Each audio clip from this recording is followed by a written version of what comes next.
जय श्री राम। मित्रों,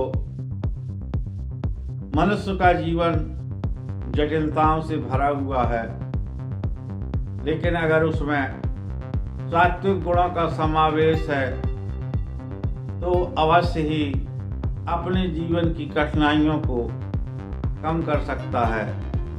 अगर उसके हृदय में भगवत चरणों में प्रेम है तो उसे बड़े से बड़ा दुख भी बहुत छोटा महसूस होता है। अगर हम अपने जीवन में सफल होना चाहते हैं तो सबसे पहले हमें अपने जीवन से अभिमान को निकालना होगा। अपने जीवन में हमें अपनी इच्छाओं को मारना होगा और अपने परिवार के प्रति समर्पण को बढ़ाना होगा। अपने बुजुर्गों के प्रति हमें श्रद्धा को जागृत करना होगा।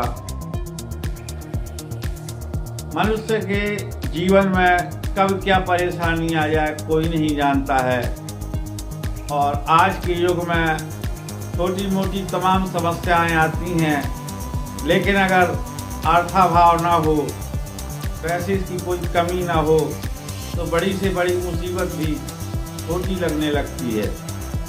लेकिन जब वो धन ही ना हो तो अर्थ बिना सब व्यर्थ वाली बात होती है।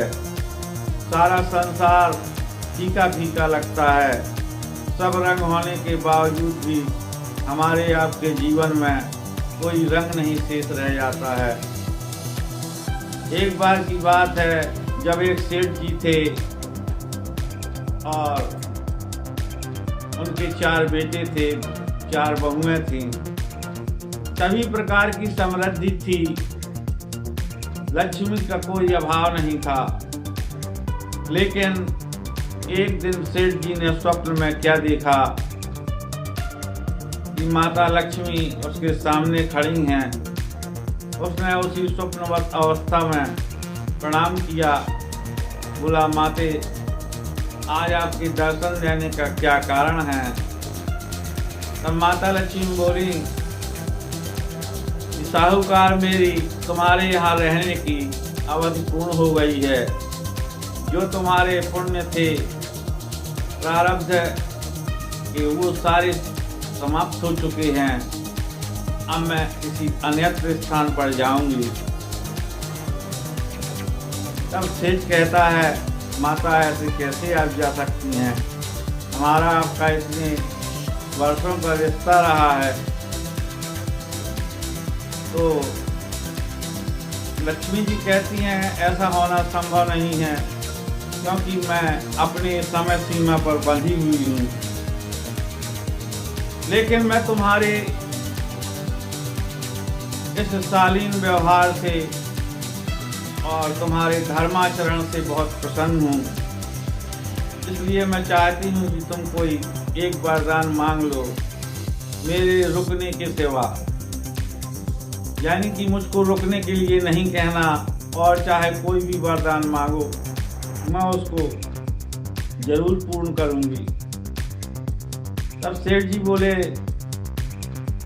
माता, आप मुझे एक दिन का समय दें, मैं अपने घर में सलाह कर लूं कि धन के अभाव में ऐसा क्या है जिससे हमारा जीवन यापन हो जाएगा। तब वो अपने 4 बेटों से पूछते हैं, 4 बहुओं से पूछते हैं। सब कोई अपने अपने अनुसार राय देते हैं। लेकिन जो सेठ की छोटी बहू थी, वो कहती है, पिताजी, मैं वैसे तो सबसे छोटी हूँ, लेकिन अगर आप मेरी सलाह माने तो माता लक्ष्मी से आप केवल ये वरदान मांगिएगा कि हमारे घर में चाहे जो भी स्थिति आ जाए, अनुकूल प्रतिकूल, लेकिन हम लोगों के बीच में स्नेह कम ना हो, एक दूसरे के लिए श्रद्धा समर्पण बना रहे, और बस आपका यही आशीर्वाद हमारे लिए पर्याप्त है। तो सेठ जी ने वैसा ही किया। अगले दिन जब माता लक्ष्मी फिर स्वप्न में आई, तब सेठ जी बोले, माता, मेरी छोटी बहू ने कहा है कि आपको रहना है तो रहें, जाना है तो जाएं, लेकिन बस हम लोगों में आपसी प्रेम न कम होने पाए। लक्ष्मी माता ने तथास्तु कहा और अंतर्ध्यान हो गईं।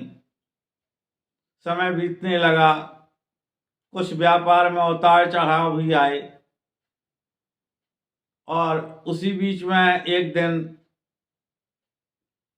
सेठ की बहुओं ने धोखे से बहुत अधिक नमक डाल दिया सब्जी में, और सेठ जी आए। सबसे पहले नियम था कि वो बड़े थे घर में तो वही भोजन करते थे।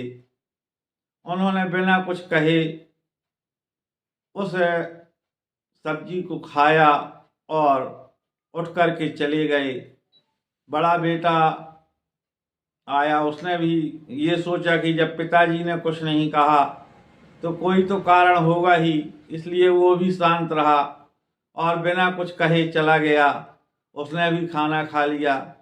इस तरीके से जब सारे लोग खा चुके और बहुओं का नंबर आया, तो जब वो स्त्रियां खाने बैठी और उन्होंने देखा कि इसमें तो इतना अधिक नमक है कि हम इसको मुंह में नहीं रख सकते हैं, इन लोगों ने कैसे खा लिया, तो उन लोगों ने भी कुछ नहीं कहा और चुपचाप उस भोजन को किया। तब माता लक्ष्मी ने जब ऐसा देखा तो फिर उस रात वो स्वप्न में आई सेठ के और बोली, सेठ जी, जिसके घर में इतना प्रेम हो जाए और इतनी समझदारी आ जाए, उस घर से लक्ष्मी क्या कोई भी नहीं जा सकता है। मैं अब तुम्हारे यहाँ ही स्थिर होकर रहूंगी।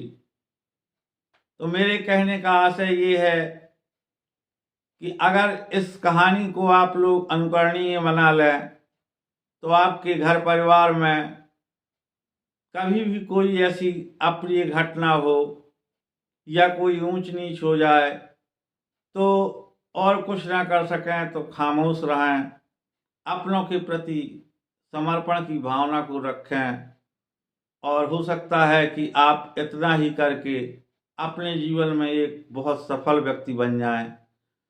कहानी कैसी लगी आप सभी लोग जरूर बताइएगा। वीडियो में यहाँ तक बने रहने के लिए बहुत बहुत धन्यवाद।